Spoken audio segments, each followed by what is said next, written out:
আলহামদুলিল্লাহ আলহামদুলিল্লাহ মহান রব্বুল আলামিনের দরবারে অগণিত অসংখ্য শুকরিয়া। আমাদের খতিব সাহেব দীর্ঘক্ষণ কোরআনের আলোকে রমজানের বিষয়ে কথা বলেছেন। আমাদের যে মুখের যে বয়ান, মুখের যে বক্তব্য হেফাজত করার জন্য, অর্থাৎ অশালীন কথাবার্তা থেকে বিরত থাকার জন্য অত্যন্ত সুন্দর এবং প্রাঞ্জল বক্তব্য রেখেছেন। আল্লাহ ওনাকে আরো বেশি সুন্দর করে, আরো বেশি বেশি করে কোরআন এবং হাদিসের উপরে বয়ান করা তৌফিক দান করুন এবং ওনার জন্য সকলে দোয়া করি। আমি আজকে দাঁড়িয়েছি আমাদের যে প্রতিষ্ঠানের বিষয়ে আমি আপনাদের দৃষ্টি আকর্ষণ করছি। আমাদের এই মসজিদ কমিটির যে সভাপতি আমার বড় ভাই জাহাঙ্গীর ভাই, এর মধ্যে অনেকে দায়িত্ব পালন করেছেন। যথাযথভাবে দায়িত্ব পালন করার ক্ষেত্রে নানা রকম জটিলতার সৃষ্টি হয়েছে।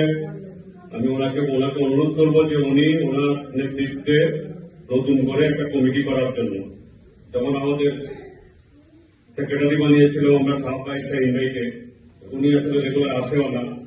এবার আপনারা যদি মনে করেন উনি সেক্রেটারি হিসেবে থাকবে, রাখবেন না হলে আপনারা নতুন করে একজন যোগ্য সেক্রেটারি দিয়ে আমি সম্মানিত সভাপতি সাহেবকে অনুরোধ করবো যে আপনি একটা শক্ত করে কমিটি করেন। এখানে আমাদের দুইটা প্রতিষ্ঠান, একটা হচ্ছে মসজিদ আর হচ্ছে মাদ্রাসা। পাশাপাশি আমরা যেটা করতে চাচ্ছি, আপনারা দেখছেন আমরা এখানে একটা রান্নাঘর করছি, আরো ডেভেলপমেন্টের কাজ করতেছি। আমরা এখানে একটা লিল্লাহ বোর্ডিং করবো। লিল্লাহ বোর্ডিং বলতে এতিমদের জন্য, এতিমখানা আমরা 2 4 5 জন যদি এতিম বাচ্চা পাই, বাচ্চাদের থাকা খাওয়া সবকিছু আমরা এখান থেকে ব্যবস্থা করবো। আমি এখানে খতিব সাহেব আছেন, উনি জানেন আমাদের আল্লাহ রাসূল এতিম ছিলেন। আল্লাহ রাসূলের মধ্যে সতর্ক করেছেন, আল্লাহ রাসূলকে বলেছেন যে আমি কি আপনাকে এতিম হিসেবে পাই নাই? সুতরাং এতিমদের মর্যাদা, এতিমদের খেদমত করা বিশাল বিষয়, চিন্তাই করতে পারবেন না। এটা নিশ্চয়ই একদিন খতিব সাহেব আপনাদেরকে বয়ান করে শোনাবেন। আমাদের পরিকল্পনা আছে, আরেকটা বড় পরিকল্পনা আমি অনেকদিন আগে থেকেই চিন্তা ভাবনা করে রেখেছি, সেটা হলো মহিলা হাফেজিয়া মাদ্রাসা। আমাদের অত্র এলাকায় ভালো একটা মহিলা হাফেজিয়া মাদ্রাসা নাই। এখন এটাও আমাদের একটা পরিকল্পনা আছে, আপনাদের সহযোগিতা দরকার।